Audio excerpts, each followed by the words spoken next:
The great saving grace of the late winter doldrums is the anticipation that baseball will be back in just about a month.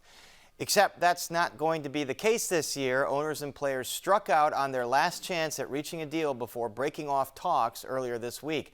That led to the cancellation of at least the first two series of the season and possibly more to come if the two sides don't come to some kind of agreement. And joining us to give us their take on where things stand are Paul Sullivan, sports writer and columnist who covers baseball for the Chicago Tribune, and James Fegan, who covers the Chicago White Sox for The Athletic. Welcome both of you to Chicago tonight. So Paul Sullivan, very briefly remind our viewers how Major League Baseball got to this point.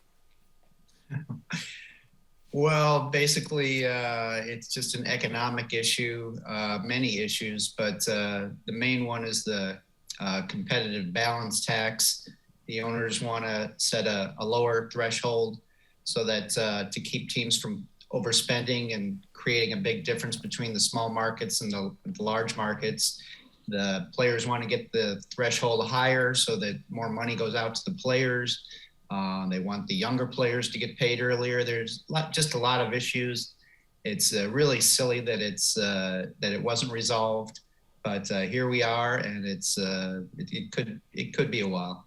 James Fegan, how far apart are the two sides on these issues that Paul mentioned? You know, theoretically, they shouldn't be extremely far because a lot of the more radical restructuring of the, economics of the sport, like shortening the amount of time it took for players to reach free agency, a lot of that quickly kind of went off the table or dropped from the players' side early in the negotiations. So right now we're at a point where they're as Paul said, they're negotiating over the CBT, but they're not really questioning whether the CBT should exist or trying to radically alter it. They're negotiating minimum salaries, but not really they're not more than $100,000 apart in terms of what that should be after it's already been agreed to kind of raise it more than $100,000 from what it was. They're arguing about the pre-arbitration pool for players, but not its existence itself, or they're not talking about more players entering arbitration. It's really just kind of financial gradations, but they've agreed on the structure. Yet the fact that games are already canceled and it's stretched out to this length over such kind of small issues doesn't really build a lot of confidence that's going to be quickly resolved in the next couple of days or weeks. And when you say CBT, that's that competitive balance tax you're talking about to keep, let's say, like the New York Yankees from having a giant payroll and winning the World Series every year versus a small market team. Let's hear from Commissioner Rob Manfred. He put the blame on the Players Union, saying the owners had been willing to compromise, but they just couldn't reach a deal. Here's what he said on Monday. We made a proposal this afternoon. I believe, without exception, every topic we have made the last proposal. Every single issue in the basic agreement, we have made the last proposal. You draw your own conclusion as to who ought to go next. So, Paul, given the fact that they're just disagreeing here on dollars, why have they cut off talks? Why have they set such an ultimatum here and now canceled the first two series of the season? Well, it's the owners, really. I mean, they're the ones locking out the players, and he's talking about, they've made all these great proposals, but their proposals have been incremental changes, every one, whereas they're asking the players to make giant, cuts in their proposals in as far as finances. So he's being very disingenuous there. The owners didn't even go to the table. They didn't even start the talks for like 40, 50 days after they started the lockout. So this is really on the owners. There's a lot of, back and forth, but it's just all on the owners, I think. James Fegan, does this mean that the season could see more than the first two series canceled if the owners or both sides don't show some sense of urgency here?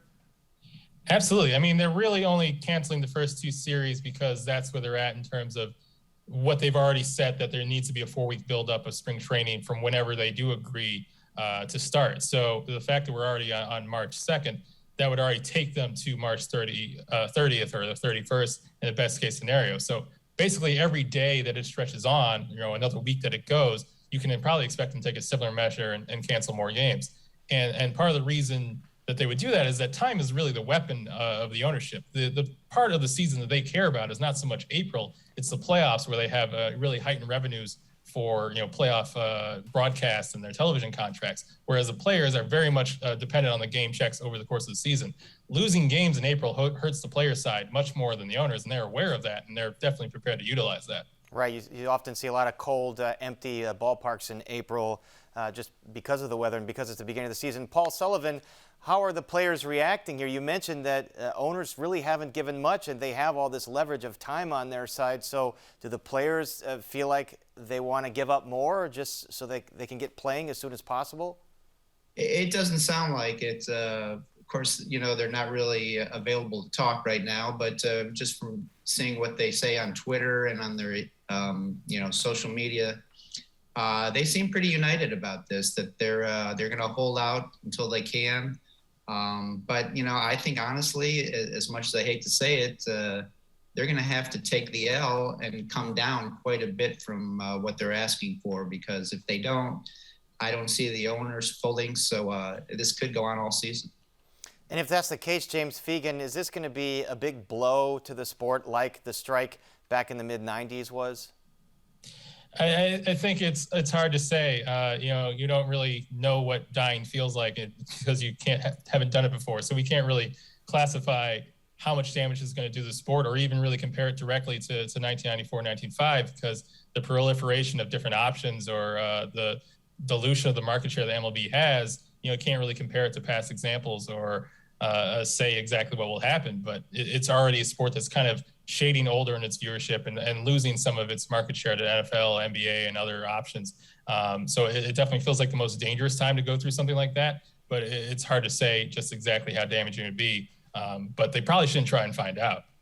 Yeah, even if they do come to an agreement, there's still so many things that need to be fixed about the sports, as James knows. The pace of the game, just the lack of contact. There's a lot of issues that have turned fans off even before all the economic turmoil. And as I understand, the ratings for World Series have been going down, although there was that Field of Dreams game with the White Sox that was a big success. So we're going to have to leave it there. We'll keep following this, and our thanks to Paul Sullivan and James Fegan. Thanks so much. Thank you.